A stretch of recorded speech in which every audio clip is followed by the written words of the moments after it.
मेरी love story में villain आ गया है पिनाकिन। उस लड़के को देखकर लग रहा है कि मेन हीरो बनने के सारे गुण हैं उसमें। कौन है वो लड़का? वो पता नहीं मुझे। तो नाम क्यों नहीं पूछा आपने? नाम पूछता और मुझे मार पड़ती तो उससे। तू नंदिनी को संभाल। तेरी लव स्टोरी में विलन आ गया है पिनाकिन। उस लड़के को देखकर लग रहा है कि मेन हीरो बनने के सारे गुण हैं उसमें। मेन हीरो बनने के नंदिनी को सारे संभाल गुण हैं पिनाकिन। उसमें। नंदिनी को संभाल पिनाकिन। नंदिनी को संभाल पिनाकिन। अब क्या फायदा पिंजरे के शेर की तरह इधर उधर टहलने से? मैंने जब कहा था कि मुझे सपना आया था तो तूने मेरी बात मजाक में ले ली। अरे संकेत था वो, संकेत। लेकिन हाँ भाई, जिसका पति नहीं उसकी कोई सुनता नहीं ना। लेकिन मुझे क्या पता था आपका सपना इस तरह सच होगा। लेकिन मैंने आपसे कहा था ना कि आप सपने का अंत देखना। अरे मैंने तीसरी बार पूरा सपना देखने की कितनी कोशिश की, लेकिन वो फरसानिया पुरुषोत्तम ना सपने में रुकने को ही तैयार नहीं था। मैंने कहा भाई रुको रुको, तो बोलता है मेरा काम तो हो गया, अब सुबह जाके जल्दी दुकान खोलनी है। नहीं, मैंने कहा कि मुझे सपने का अंत तो दिखा के जाओ, तो हंसता हुआ चला गया। वो सब छोड़िए भाभी, लेकिन अब इस बात का अंत हमें लाना है। करेगी क्या? फिर से ये नहीं कहना कि मुझे नंदिनी पर विश्वास है। वो तो है। एक अंगद का पैर था, एक तेरा विश्वास। अपनी जगह से हिलने को ही तैयार नहीं है। भाभी चाहे कुछ भी हो जाए, लेकिन जब नंदिनी की आवाज सुनती हो ना तो मुझे भरोसा हो जाता है कि ये मेरे घर की होने वाली बहू की आवाज है। पुरुषोत्तम भाई चाहे लाख कोशिश करे, नंदिनी अपने निर्णय पर अटल रहेगी। चंदन खुशबू एक दूजे से कभी दूर न रह पाए। कहानी चाहे लाख बदले, अंत वही भला जिसे देख सब मुस्काए। आप देखना भाभी, अंत में सबके चेहरे पर मुस्कुराहट होगी।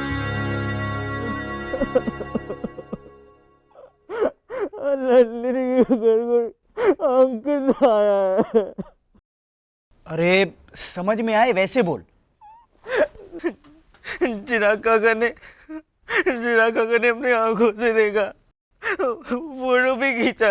अरे तू पहले रो ले फिर बोल। पिनाकिन भैया कह रहे कि अब उनका पत्ता कट हो गया है।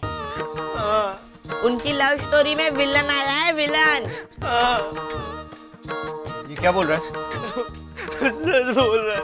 तू तो बोल ही मत, कुछ समझ में नहीं आ रहा है।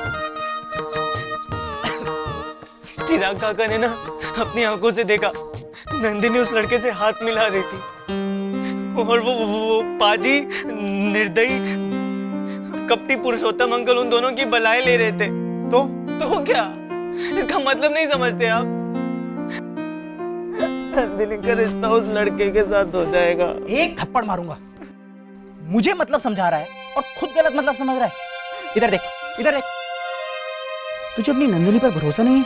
चिराग काका ने जो कहा। अरे चिराग तो गधा है, सचमुच गधा है वो। तुझे पता है जब स्कूल में मुझे गधे पर निबंध लिखना होता था तो मैं उसकी फोटो चिपकाता था। अरे उसे तो हर बात में मिर्च मसाला लगाकर बोलने की आदत है। लेकिन उन्होंने देखा। वो क्या देखा उसने? कि नंदिनी एक लड़के से हाथ मिला रही थी। तो क्या उन दोनों की शादी हो जाएगी? अरे पिनाकिन, चंदू स्कूल में कितनी टीचर से हाथ मिलाता है, तो क्या वो उन सबसे शादी कर लेगा? और शैलेश दीपिका भाभी की डिलीवरी के टाइम पर सारी नर्सेस से हाथ मिलाकर उनको थैंक यू बोल रहा था, तो क्या वो उन सबसे शादी कर लेगा? हाँ? पुरुषोत्तम अंकल उस लड़के की बलाएं ले रहे थे, मतलब उनके मन में जरूर वो बात होगी काका। मेरे दोस्त की गर्लफ्रेंड के पापा ने भी ऐसे ही किया था। उस लड़की की जिंदगी में एक दूसरे लड़के को ले आए, फिर रो रो के मरने की धमकी देके उस लड़की को उस दूसरे लड़के से शादी करने के लिए मजबूर कर लिया। अगर पुरुषोत्तम अंकल ने भी नंदिनी को ऐसे ब्लैकमेल किया तो? नहीं, ऐसा कुछ नहीं होगा। हो भी सकता है। देखा? तू चुप कर, चल भाग यहाँ से, भाग यहाँ से, चल। अरे जा। काका, आप एक बार जाकर देखिए ना मामला क्या है। तू पागल हो गया है क्या? मैं ऐसे कैसे जाऊंगा वहां? मेरे लिए जाइए ना। अरे लेकिन मैं वहां जाके क्या पूछूंगा कि ये सब क्या चल रहा है?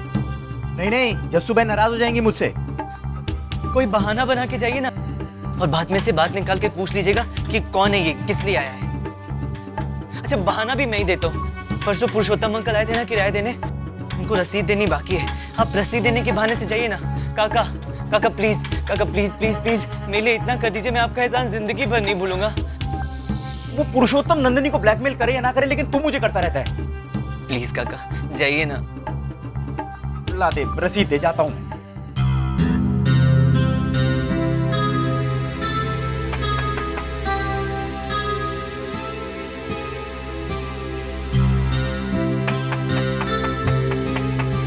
पुरुषोत्तम,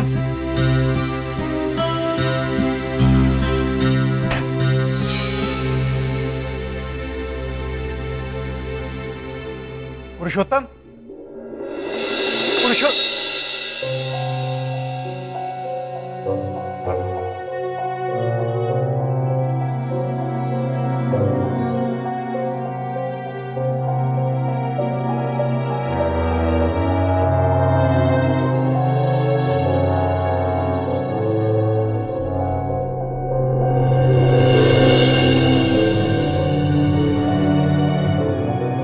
आओ बेटा आओ।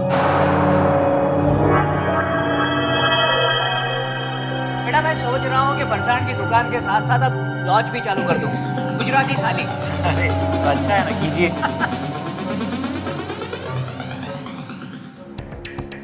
आओ बेटा आओ आओ। ओह गॉड, भगवान ये क्या हो गया? क्या चोरी हुई है? हम लुट गए, बर्बाद हो गए। नंदिनी अलमारी चेक करो। जाते जाते जब लॉक ठीक से नहीं लग रहा था तभी मुझे डाउट हो गया था। तो तभी नहीं बता सकती थी मुझे? एक नंबर की बेवकूफ है। अरे पापा आप शांत रहिए। कैसे शांत रहूं बेटा? इसे मैंने सुबह ही अखबार में दिखाया था कि जूनागढ़ में चोरियां बढ़ गई हैं, एक गैंग घूम रही है, लेकिन लॉक नहीं चल रहा था, ये उसने मुझे बताना जरूरी नहीं समझा। हाँ लो तुम। देखिए आप टेंशन मत लीजिए, आपका ब्लड प्रेशर बढ़ जाएगा। और मुझे थोड़ी ना पता था कि हमारे घर में चोरी होगी। अंकल प्लीज प्लीज आप शांत रहिए। क्या काम डाउन अंकित बेटा, ये देख ना घर पूरा तहस नहस हो गया है। पापा आप ठहरिए, मैं ऊपर जाकर देखती हूँ।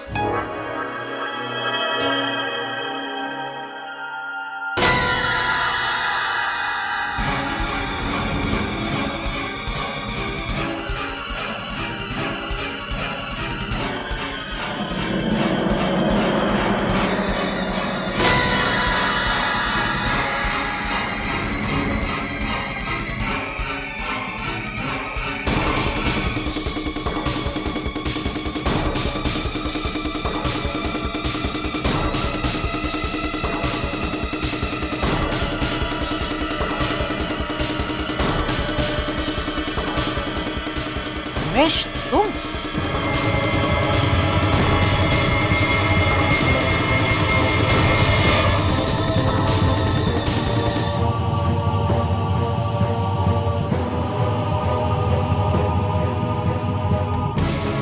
सुधा पुलिस को फोन लगाओ। एक भी सवाल नहीं, फोन लगाओ।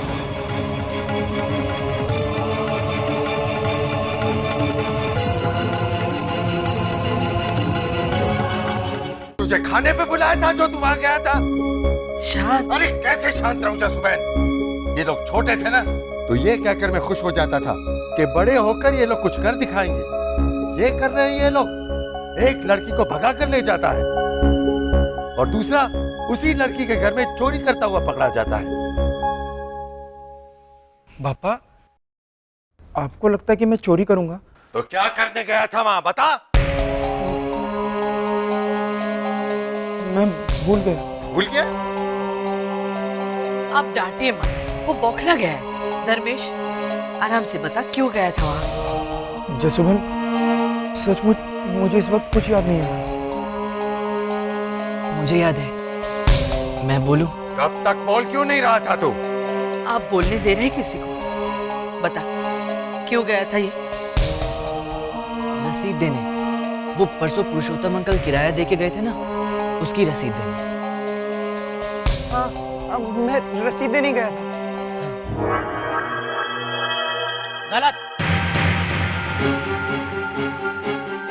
जसुबेन धर्मेश झूठ बोल रहा है, ये रसीद देने नहीं आया था। नहीं नहीं, मैं सचमुच रसीद देने गया था। ये देखिए पापा, ये देखिए। हाँ? पुरुषोत्तम भाई, अगर धर्मेश ये कह रहा है, जसुबेन मैं ये नहीं कह रहा हूँ कि ये मेरे घर चोरी करने आया था। रसीद तो एक बहाना था, इसके आने की वजह कुछ और थी। क्या वजह थी धर्मेश?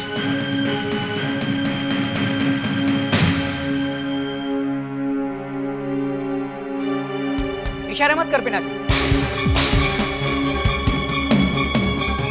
ये नहीं बताएगा तो मैं तो बताऊंगा ही।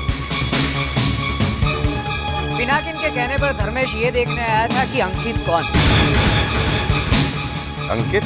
हाँ पापा, हमारे घर का मेहमान है वो, मेरे दोस्त का बेटा। मैंने बुलाया उसे। वो पिनाकिन से ज्यादा समझदार, होशियार और ज्यादा काबिलियत वाला है। और पिनाकिन को ये डर लग गया था कि शायद नंदिनी इससे छीन जाएगी, इसलिए इसने धर्मेश को भेजा, ये जानने के लिए कि वो कौन है और क्यों आया है ना? शर्त के साथ साथ ये रेस भी शुरू हो गई है पिनाकिन। महीना खत्म होने तक तुम्हारा क्या होगा ये तो मुझे पता नहीं है। हाँ, लेकिन मैं भगवान से ये प्रार्थना जरूर करूंगा कि नंदिनी को ये एहसास हो जाए कि अंकित के मुकाबले तुम कितने कमजोर हो।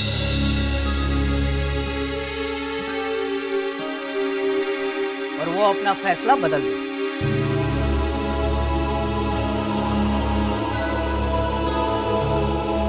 एक मिनट पुरुषोत्तम भाई, बच्चों ने तो नादानी की थी, लेकिन आप क्यों नादानी पर उतर आए? क्यों कर रहे हैं आप ऐसा? माना कि मैंने ही आपसे कहा था कि पिनाकिन के सामने पैसे कमाने की शर्त रखिए।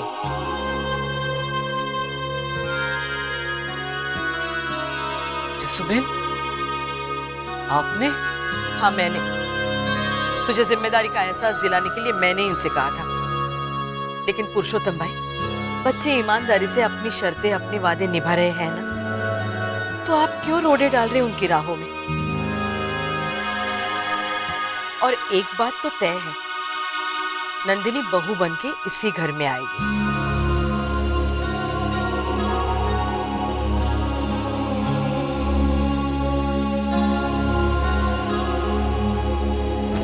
जाइए, मैं अपनी और मेरे परिवार की तरफ से आपको तसल्ली देती हूँ कि अंकित को यहाँ लाने का मकसद हम नंदिनी को नहीं बताएंगे। आपको जितनी भी कोशिश करनी है उसका मन बदलने की कीजिए, वो अपना मन नहीं बदलेगी।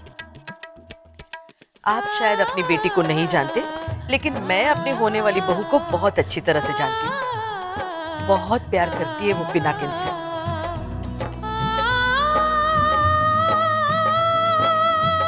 मंदिर जयंती के दिन तो इन्होंने स्वांग रचा था शिव पार्वती का, लेकिन मुझे लगता है इसमें भी कोई संकेत था, क्योंकि इनके प्यार का सत इतना है कि अब मुझे सचमुच इनमें शिव पार्वती का प्रेम दिखता है। कीजिए आपको जो करना है, बाकी इनके सत की चिंता तो अब महादेव करेंगे। जय सोमनाथ।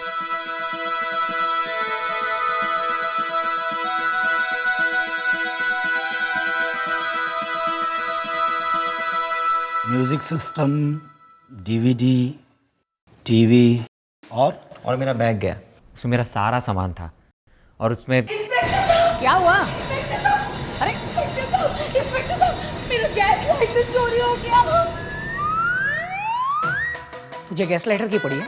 हाँ, चाय बनाने के लिए जब मैंने गैस ऑन की और गैस लाइटर ढूंढने गई और जब वो नहीं मिला, तभी मुझे डाउट हो गया था कि मेरा गैस लाइटर चोरी हो गया। आपको किसी पर डाउट है?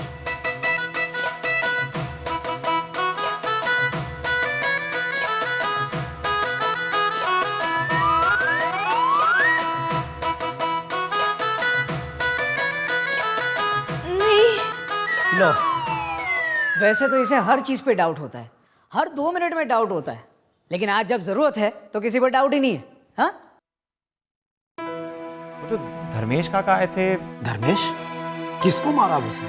नहीं नहीं, किसी को नहीं मारा, वो तो यहाँ सिर्फ दुकान के रेंट की रसीद देने आए थे।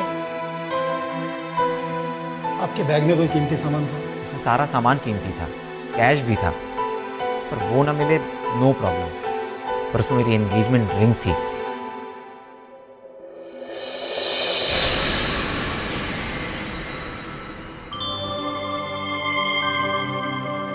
इंस्पेक्टर साहब, वो मेरे लिए सबसे ज़्यादा इम्पोर्टेंट है। प्लीज़ सिर्फ वो रिंग अगर किसी तरह मिल जाए डोंट वरी, मिलेंगी तो सारी चीज़ें मिल जाएंगी। मैं चलता हूँ, कुछ याद आ जाए तो मुझे फ़ोन करके बता देना पुरुषोत्तम भाई। मैं बताऊंगी। Okay inspector.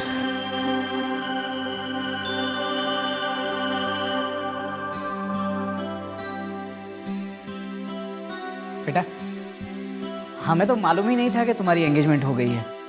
इतनी बड़ी बात हमें पता ही नहीं है। उसकी डेथ हो गई है।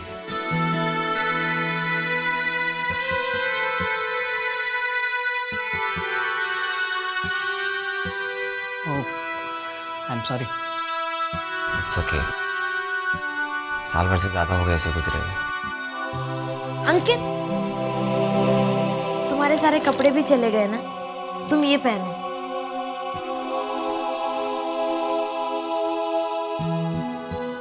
अंकल आप ये कपड़े भी पहनते हैं? ऐसे कभी मन हुआ तो। नहीं, ये मैंने पिनाकिन के लिए खरीदा है। पिनाकिन?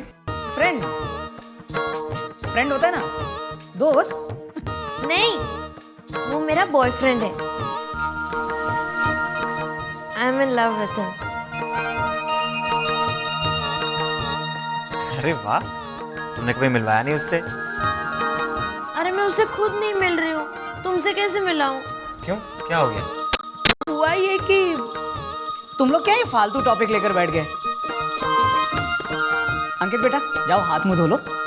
नंदिनी, इसे टॉवेल दो। आओ।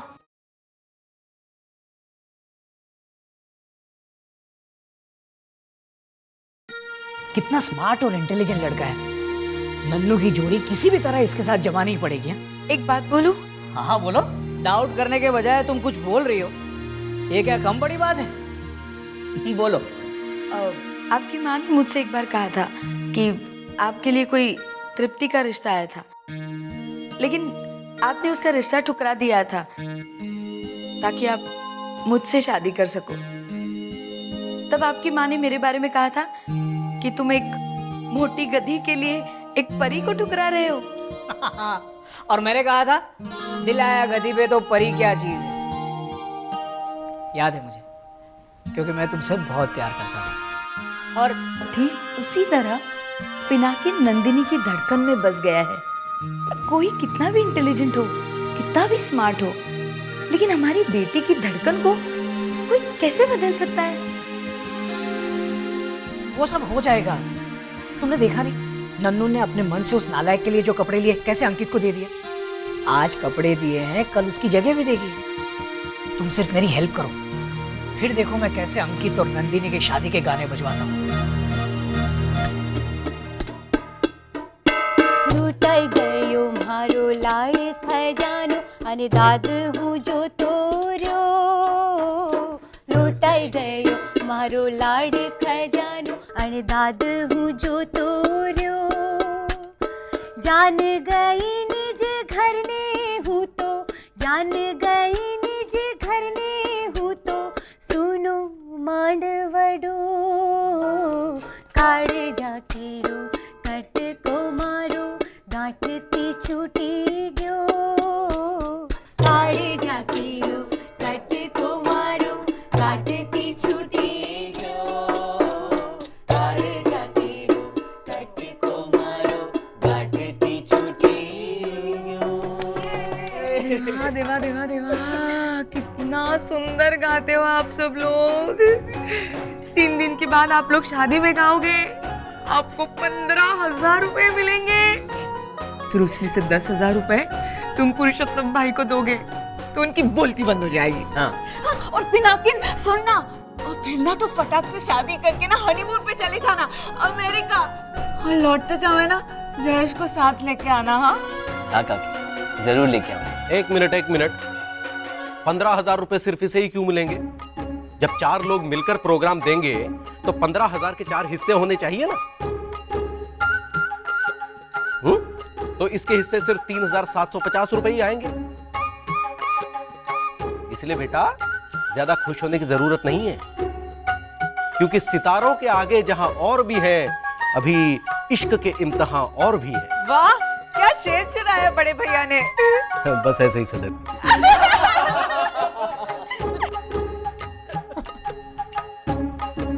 चुराया नहीं है मैंने, खुद लिखा है।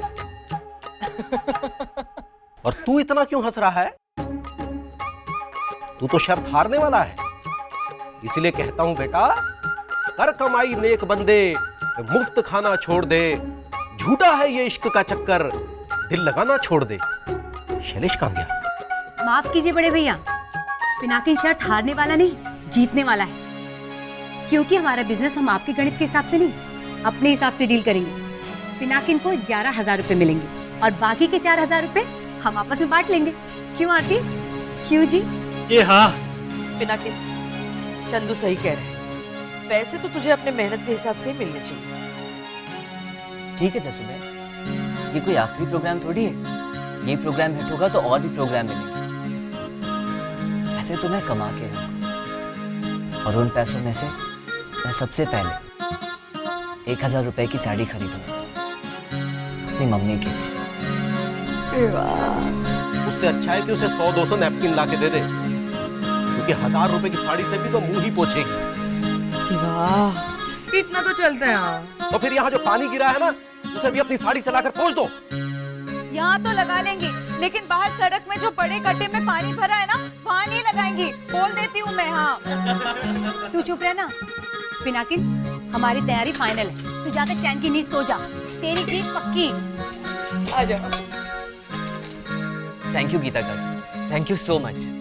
जिसने भी मुझे सपोर्ट किया है सबको थैंक यू। जसूबेन, राजू काका, आरती फई, गीता काकी, मम्मी, पारुल काकी और पापा,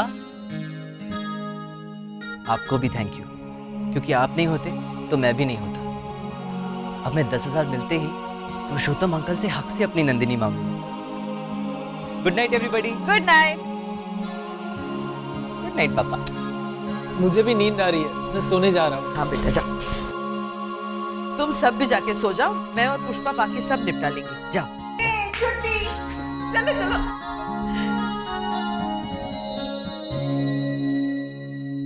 चंदू, मायूस लग रहा है तू? बस ऐसे ही। सडनली? बेटा, जो लोग मुसीबत के मारे होते हैं, थके हारे मायूस होते हैं, वो भी अपने बच्चे की एक मुस्कुराहट देखकर खुश हो जाते हैं। तू कैसा बाप है?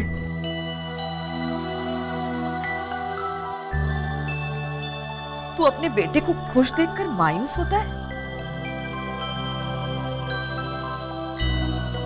तू हमेशा अपने बेटे को नालायक बोलता है। तेरे उसी बेटे ने आज तुझे थैंक यू कहा, तेरे मुंह से एक शब्द भी नहीं निकला।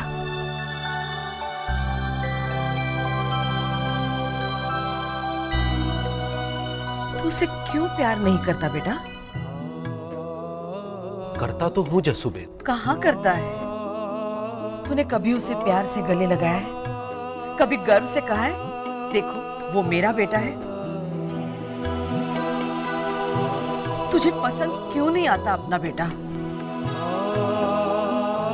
क्योंकि उसके पैदा होते ही लोगों ने ये कहना शुरू कर दिया था ना कि वो मेरे जैसा दिखता है और सुंदर। उसके सारे गुण भी तो मेरे जैसे हैं। मैं ये मानती हूँ जसूबेन कि इन्होंने मुझसे शादी करके मुझ पर बहुत बड़ा एहसान किया है, लेकिन पिनाकिन ने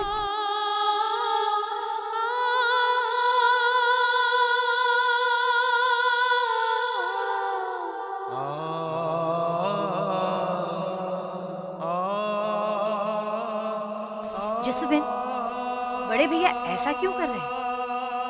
पुष्पा भाभी ने जो वजह बताई, मुझे नहीं लगता वो वजह। मैं तो श्योर हूं कि ये वजह नहीं है।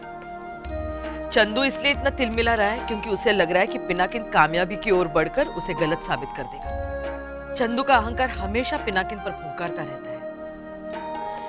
लेकिन ये तो गलत है, जानती हूँ, और इस घर में मैं कोई भी गलत चीज टिकने नहीं दूंगी। बस एक बार पिनाकिन की सफलता निश्चित हो जाए, फिर मैं करूंगी चंदू के अहंकार का वो।